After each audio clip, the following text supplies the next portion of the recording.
If you have experiences in the past and you find yourself looking at them with the judgment of, if only I'd spoken up, if only I'd done this thing differently, if only I'd said no, if only I'd pushed back, and you are really giving yourself a hard time about the fact that you didn't do what you think you should, hang around for a few minutes, because I want to talk to you about why what you did at the time was the only option available to you, even if you don't see it right now.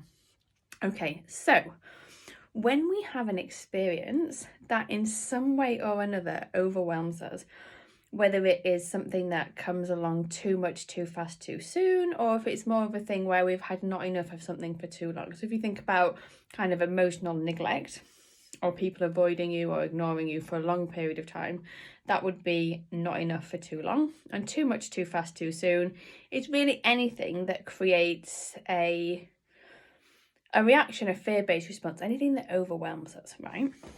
So in the state of overwhelm, there is always a component of freeze. Now, you might be familiar with freeze, that kind of rabbit in the headlights, everything kind of shuts down, you feel a little bit disconnected. But what most people don't know is that freeze response, which by the way you can do nothing about, it's a part of the autonomic nervous system, there's nothing you can do, it happens automatically.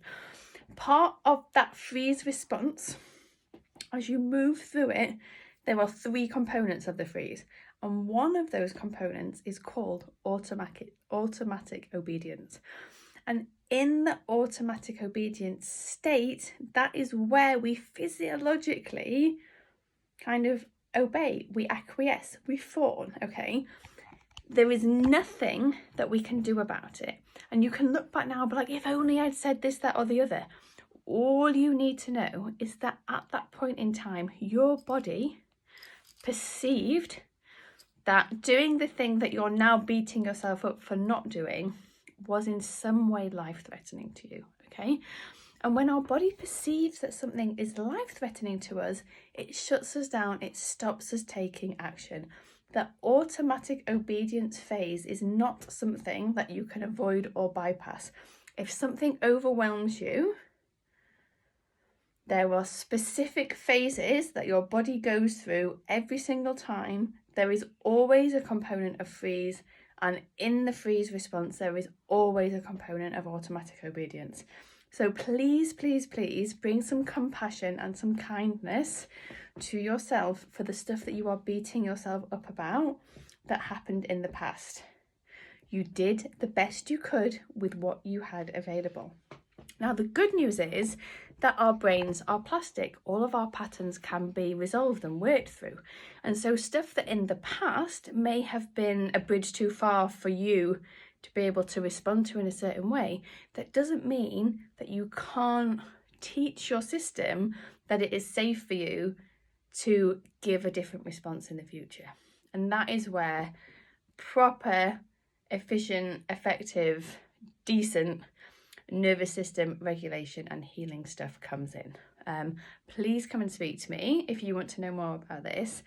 But for now, let the takeaway be the stuff you are beating yourself up for, the conversations you didn't have at work, the times you didn't push back on people, the times that you said yes to something when you wanted to say no. Give yourself the grace and compassion to know that it is not your fault that you didn't take the action that you thought you should. It is a survival response that your body does, which is an incredible way of it keeping you alive. So bring in the compassion.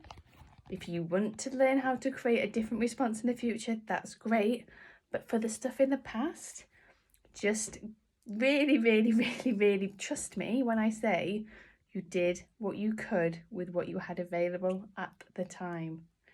Be kinder to yourself.